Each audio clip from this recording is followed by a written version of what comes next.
So it was an unseen thing, you know, maybe you don't think of it that way, but a lot of people had a job and they could keep things, get things for the family and so forth. So soon all these factories started up all over the United States of America, building war supplies, and that was all over the United States.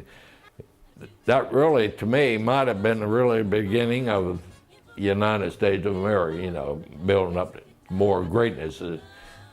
Power country that we are today is started out back in them days. Patriotism probably was pretty high from the fact that so many people enlisted on their own. They didn't wait to get drafted into the Army. They just went and enlisted on their own to go and fight the Japanese and the Germans and the Italians, which was all involved in that Second World War like that. So.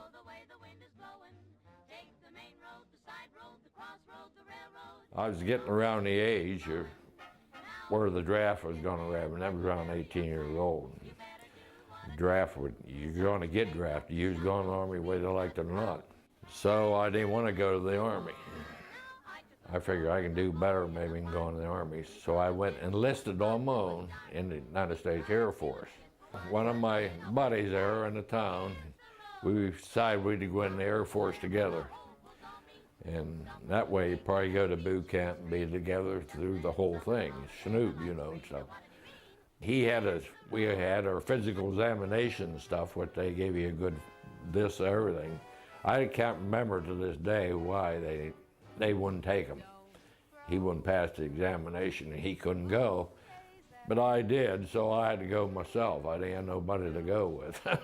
Yeah, I was disappointed, no doubt about it, but after you get down to boot camp, it didn't take you long. You got a lot of friends. You went in the barracks down there with other kids your same age and stuff, and it didn't take long. You started to have a lot of buddies and friends, you know, so it worked out okay. When I was enlisted in the Air Force, after we get out of boot camp, what we call the training camp, when you first enlist you go to, I went to a radio school in Illinois. They sent me to a radio school. And we got through with the class and we knowed at that time the Korean War was just getting started over there, started to go. And we figured, well, hey, with that war starting, a lot of our guys in the class, and we had a couple women at that time in the class too also. We figured some of us was going to be shipped over to Korea, which they were. I can't remember how many or nothing, that's been too long ago, but some of them did have to go to Korea. But I was stationed, I was sent overseas to Okinawa. They had a big B-29 bomber base stationed there, and I got into a flight air outfit that was attached to that bomber outfit. And of course I was doing radio on the airplanes. That's what I had to work on, and it was a good job for being in the service. But like I said, I know men that I went to high school with even. Buddies of mine I know in high school were sent to Korea and had to go to Korea and fight. Either one or two of my classmates got killed over in Korea, so they did, being in the Army fighting over there. And I know one for sure, and there might have been two of them, so it was. But fortunately, I was over where I was stationed and where I was working on the radio equipment over there. There was no combat, no fighting going on. But the island was under alert in case North Korea would send some kind of attack over there by plane or Army coming in boats or whatever. And we had to be prepared. We were prepared. In fact, every man on the base, you had a certain place. First thing you did, you got a rifle.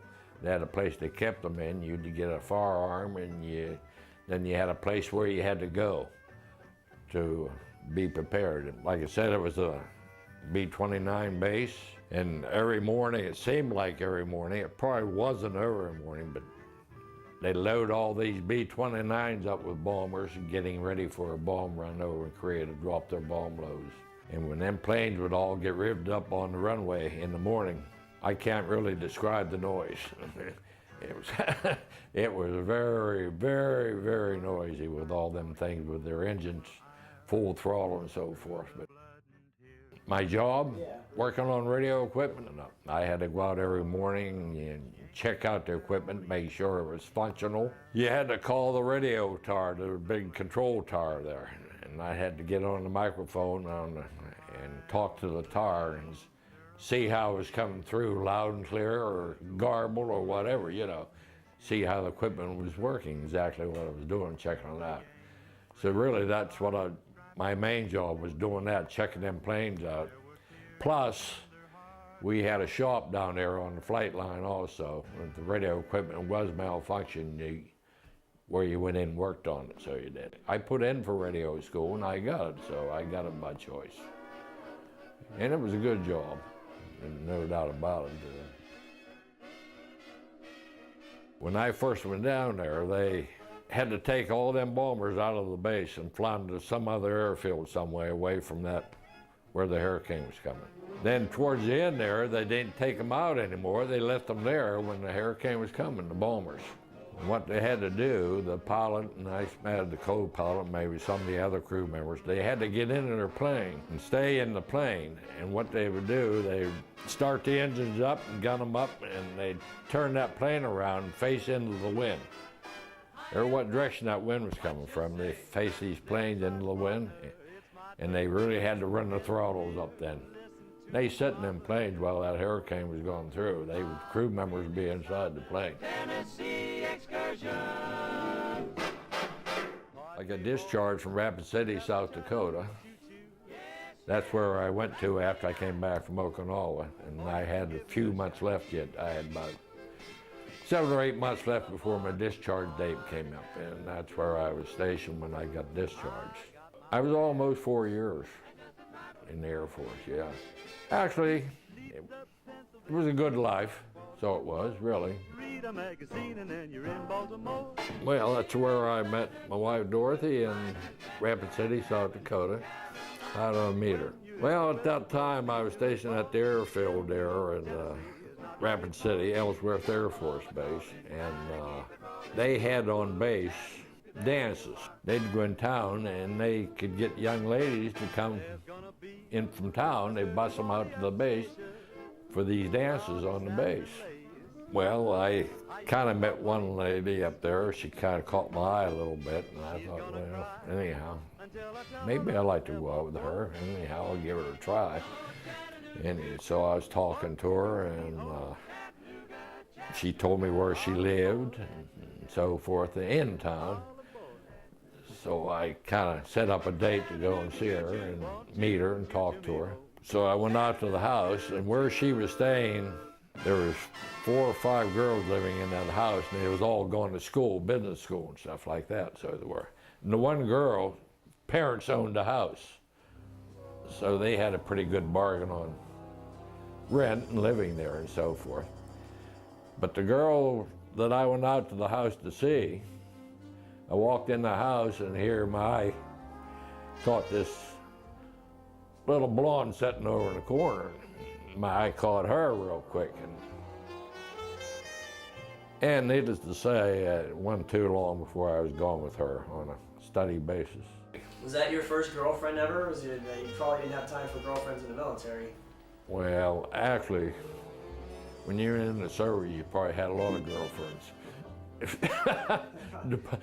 That's all I can go into detail on that, and so I don't get no more detail on that on. But girls are, I'll put it this way, girls were quite available, especially if you lived around a base. But after I met Dorothy out there, and me and her, we started to go study, so we did, and I was out there all the time seeing her. And